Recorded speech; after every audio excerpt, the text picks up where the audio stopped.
सन्माननीय आत्ताचे मुख्यमंत्री आणि मागचे उपमुख्यमंत्र्यांनी मागच्या वेळी अधिवेशनात जाहीर केला होता हा प्रोजेक्ट। त्यावेळी मी काही प्रश्न उपस्थित केले होते। आता कदाचित मंत्री महोदय त्याची उत्तरं तुमच्याकडून मिळणे मला अपेक्षित नाही, परंतु निदान हाऊसमध्ये याची चर्चा व्हायला पाहिजे। कारण की आता जो प्रोजेक्ट आपण LNT ला दिलेला आहे, LOI 2023 ला दिलेला आहे, तो पूर्ण होणार म्हणून आपण शेवटचं वाक्य आहे की लवकरात लवकर कार्यान्वित होईल। मला वाटत नाही किती दिवसात कार्यान्वित होईल, त्याची तारीख अजून स्पेसिफाय झालेली नाही। परंतु त्यात माझी एक विनंती अशी आहे की त्यामध्ये आपण जे प्रोजेक्टचं टेंडर काढलं, LNT ला जे मिळालं, त्यामध्ये कॉल व्हॉल्यूम्स जे आहेत ते जे त्यांनी आकडेवारी जी दिलेली आहे ती 1523-24 ची आकडेवारी होती, 24-25 ची 1800, 25-26 ची 2200 ही कॉल्स दररोज येतील अशी अपेक्षा धरली होती।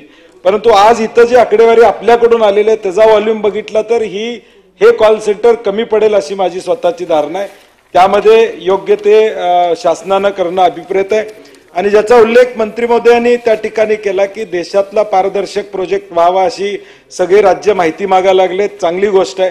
माझी त्यातली विनंती एवढीच आहे की या सगळ्यामध्ये सोशल मीडिया इन्व्हेस्टिगेशन आणि अनालिसिस टूल्स असणार आहेत, CCTV अनालिसिस टूल असणार आहे, CDR अनालिसिस टूल्स आहेत, IPDR अनालिसिस, म्हणजे आज लोकेशन कुणाचं पाहिजे असेल तर त्याचं टूल यामध्ये उपलब्ध केलेला आहे। म्हणून याची आकडेवारी जे आकडा गेला 837 कोटीवर याचा आकडा गेला, याच्या मागचं कारण एवढंच होतं की प्रचंड सगळे टूल्स इथं घेतले जाणार आहेत। माझा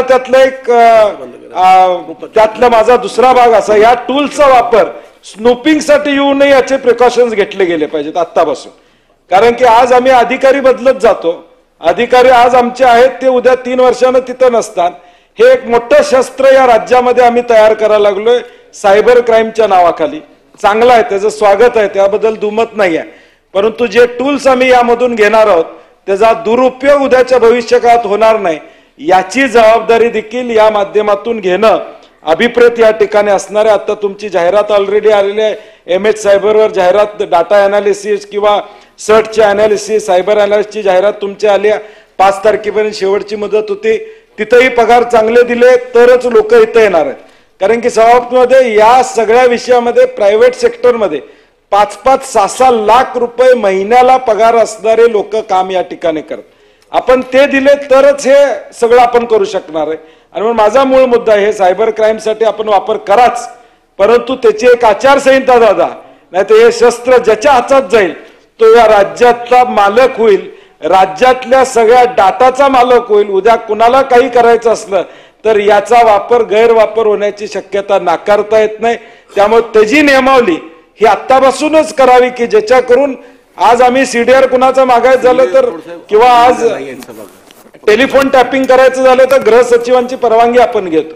आणि म्हणून या सगळ्या विषयाची आज मला उत्तर तुमच्याकडून अपेक्षित नाही, परंतु किमान याची दखल घेऊन याचा विचार शासनानं करावा अशी माझी अपेक्षा आहे।